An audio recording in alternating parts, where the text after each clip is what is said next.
Hello everyone, আসসালামু আলাইকুম। সবাই কেমন আছেন? আশা করি সবাই অনেক ভালো আছেন। সিলেটি কিচেনে নতুন আরেকটি ভিডিও দেখার জন্য সবাইকে জানাই ওয়েলকাম।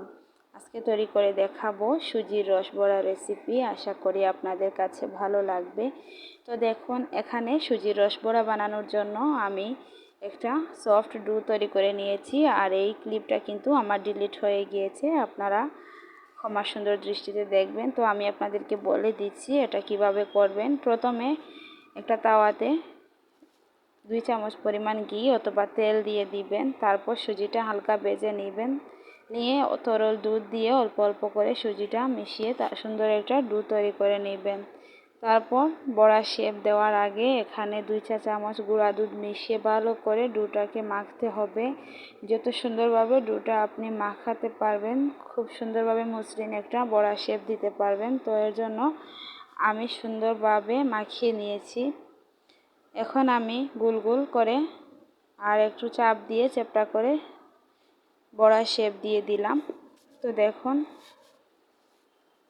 খুব সুন্দর বড়াগুলো হয়ে গিয়েছে। এখন আমি বড়াগুলো ভেজে নিব। এর জন্য কড়াইতে তেলটা হালকা গরম করে নিয়েছি। তারপর আমি একে একে বড়াগুলো দিয়ে দিলাম।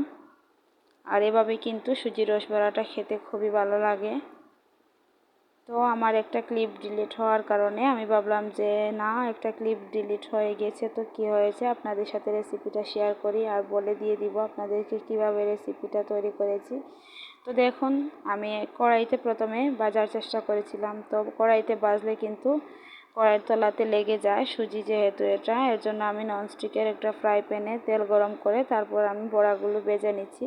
তো আপনারাও আমি যেভাবে ভাজছি ঠিক সেইভাবে ননস্টিকের একটা ফ্রাই প্যানে ভাজার চেষ্টা করবেন। আর নর্মাল যে কড়াইগুলো থাকে ওইগুলোতে ভাজলে কিন্তু তলাতে লেগে বড়াগুলো ভেঙে যাবে। তো এখন আমি লাল লাল করে ভেজে নিচ্ছি। আর এই সুজির রসবড়াটা খেতে কিন্তু খুবই ভালো লাগে। আপনারা বিকেলের নাস্তা অথবা মেহমান আপ্যায়নেও এটা তৈরি করে দিতে পারবেন। ছোট বাচ্চারাও এটা খুবই পছন্দ করে খায়। আর খুবই অল্প উপকরণেও এটা বানিয়ে নিতে পারবেন। তো দেখুন, রসবড়া বানানোর জন্য আমি এখানে শিরা তৈরি করে নিয়েছি। আর শিরাটা আমি 2 কাপ চিনি আর 2 কাপ পানি দিয়ে জাল করে হালকা পাতলা একটা শিরা তৈরি করে নিয়েছি।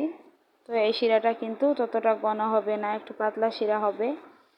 তো শিরাটা ফুটিয়ে নেওয়ার পর আমি এর মধ্যে রসবড়াগুলো দিয়ে 1 ঘন্টা রেখে দিব। তারপর আপনাদেরকে দেখিয়ে দিচ্ছি রসবড়াগুলো দেখতে কেমন হয়েছে। তো দেখুন, মাশাআল্লাহ, রসবড়াগুলো শিরাতে খুব ভালো করে স্যুপ করে নিয়েছে আর দেখতে খুবই সুন্দর হয়েছে। আর যেহেতু আমি কড়াইতে রসবড়াগুলো ভাজার চেষ্টা করেছিলাম, সেজন্য একটু ভেঙে গিয়েছে। তো আপনারা এই ভুলটা করবেন না। তো আশা করি আপনাদের কাছে আজকের রেসিপিটা ভালো লেগেছে। যদি ভালো লেগে থাকে ফ্রেন্ডস অ্যান্ড ফ্যামিলির সাথে শেয়ার করে দিবেন।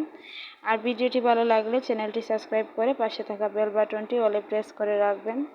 তো সবাই ভালো থাকবেন, সুস্থ থাকবেন। দেখা হবে পরবর্তী কোনো ভিডিওতে। আল্লাহ হাফিজ।